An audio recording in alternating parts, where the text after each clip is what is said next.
本频道需要大家支持，欢迎订阅点赞。有一句网络流传的名言，结束一段成年人关系的最佳方式，不是陷入争吵和瓦解，而是以默默疏离的方式。这句话揭示了一种理性、成熟的处理人际关系的方法。在我们感到讨厌某人时，无需把矛盾升级至公开对抗。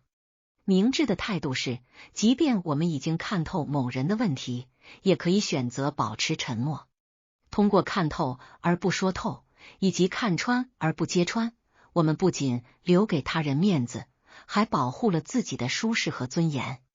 这是一种为自己铺设退路的智慧做法。当三观不合时，不必勉强去迎合。每个人的成长经历和价值观都不同，因此并非每个人都会成为我们的知己。因为我的地盘我做主，与志同道合的人交往更愉快且有益。与观点迥异的人相处，往往只会导致摩擦。文涛，一个生物工程硕士毕业的年轻人，却选择在一家公司的行政部门工作，成为年龄最轻的一员。他最初以为和年长的同事相处会很融洽，感觉像在一个温暖的大家庭里。然而，渐渐的，文涛开始感受到这些同事的虚伪和自私。他们装作对新技术一无所知，将本该属于他们的工作推给年轻的文涛。他们假装亲近，仅仅是为了窥探文涛的隐私，一旦得知她有男朋友，就不再那么友善。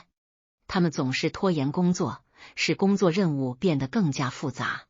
然而，文涛对于职业的热情和渴望推动着他摆脱了这些虚伪的人，专注于自己的健身、交友和学习，期待能找到更好的工作环境和志同道合的同事。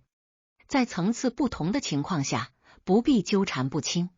如果我们比别人有更多的能力和经验，与那些不如我们的人纠缠不清，只会浪费时间和精力。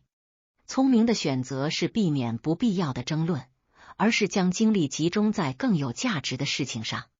陈娟是公司的业务骨干，对公司老总心怀感激，工作非常努力。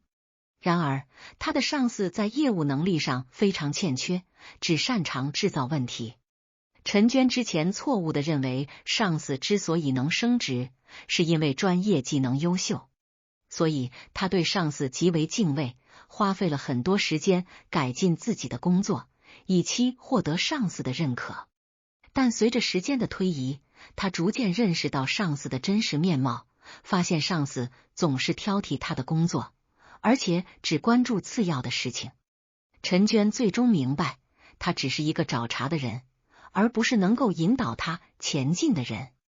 他在工作上依然全力以赴，但不再寻求情感交流。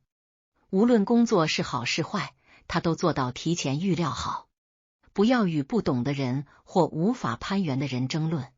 夏虫不可语冰，如果我们与能力或地位较低的人争论，只会让自己失去尊严。夏虫不可以语冰，理智的决定与人相处。为了能获得他人的尊重，我们无需纠缠不清。丽丽和前夫离婚3年后，依然未能摆脱情感阴影。她为了孩子的利益，主动送儿子回前夫家，但前夫不关心孩子，总是把孩子留给父母，以便自己与新伴侣约会。前夫婚后不久就再婚了，丽丽非常生气，决定通过法律手段追回3年前夫未支付的抚养费。